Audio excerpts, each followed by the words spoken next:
अगर आपके मुंह में स्मेल आती है, दुर्गंध आती है, आपका पेट फूला हुआ रहता है, इंडाइजेशन की प्रॉब्लम रहती है, मरोड़ के साथ पेट में दर्द होता रहता है, लूज मोशंस होते हैं, आईबीएस की समस्या रहती है, या आपको वॉर्म्स इन्फेक्शन है, कीड़ों का संक्रमण बार बार होता रहता है, तो आपके लिए एक बेस्ट मेडिसिन है कलौंजी, जो आपकी किचन में अवेलेबल रहती है, जिसे अचार के अंदर या सब्जी का टेस्ट बढ़ाने के लिए यूज़ में लिया जाता है। तो फ्रेंड्स, आज के वीडियो में आपको जानकारी दूंगी कि कलौंजी के क्या क्या फ़ायदे हैं, कौन कौन सी बीमारियों में इसको कैसे यूज़ करना चाहिए। तो इन सभी जानकारियों के साथ मैं हूं डॉक्टर सुशीला और बहुत बहुत स्वागत करती हूं आपका अपने YouTube channel Times of Ayurveda में।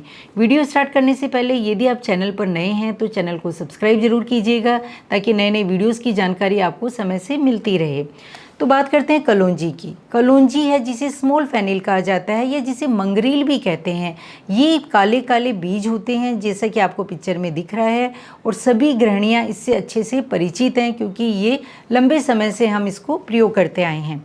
तो फ्रेंड्स, ये तासीर में गर्म होती है, तो जो गर्म स्वभाव के लोग होते हैं, जिनके शरीर में गर्मी बढ़ी हुई रहती है, पित्त प्रकृति के हैं, उन्हें कलौंजी का प्रयोग सावधानी से करना चाहिए, और बाकी लोग इसको आसानी से प्रयोग कर सकते हैं। अब कौन कौन सी बीमारियों में कलौंजी का प्रयोग करते हैं? वैसे तो कलौंजी बहुत सी तकलीफ में अपन को फ़ायदा देती है, लेकिन आज मेनली हम बात करेंगे पेट से संबंधित प्रॉब्लम्स में।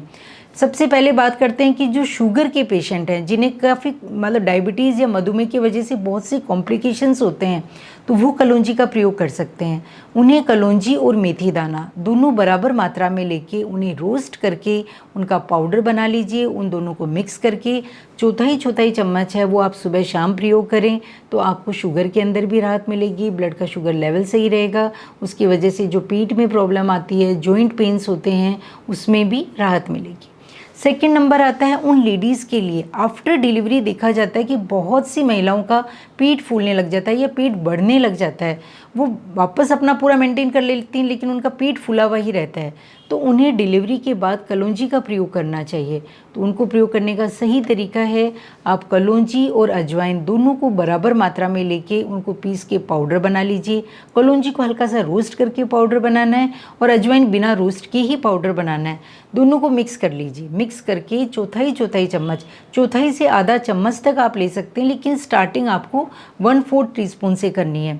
उसे आप खाना खाने के बाद यदि प्रयोग करते हैं तो वो एक तरीके से आपके यूट्रस को पूरी तरह से क्लीन करती है, जो लंबे समय से थोड़ी थोड़ी ब्लीडिंग हो रही है उसमें राहत देती है, साथ ही आपके पेट को फूलने से या पेट को बढ़ने से भी बचाती है।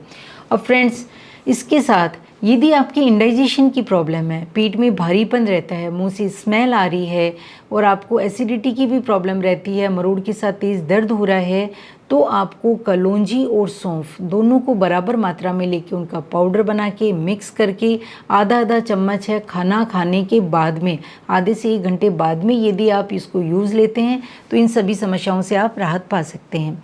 नेक्स्ट वो लोग आते हैं जिन्हें बार बार कीड़ों का इन्फेक्शन होता रहता है, यानी उनके पेट में बार बार कीड़े पड़ते रहते हैं। अक्सर ये बच्चों में भी हो सकता है, बड़ों में भी इन्फेक्शन हो सकता है।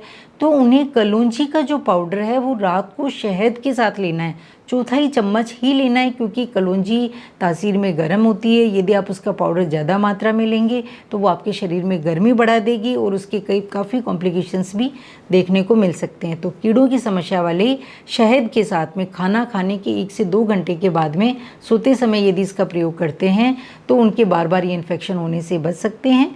अब फ्रेंड्स, कलौंजी से संबंधित आपके कोई भी क्यूरीज क्वेश्चंस हैं तो आप हमें कमेंट्स करके पूछ सकते हैं। हम आपके क्वेश्चंस का पूरा जवाब देने की कोशिश करेंगे, और साथ ही यदि ये वीडियो आपको अच्छा लगता है तो दोस्तों को शेयर कीजिए, ताकि वो भी इसका लाभ ले सकें। मिलते हैं नई नई जानकारी और नए नए वीडियोज़ के साथ। तब तक के लिए थैंक यू।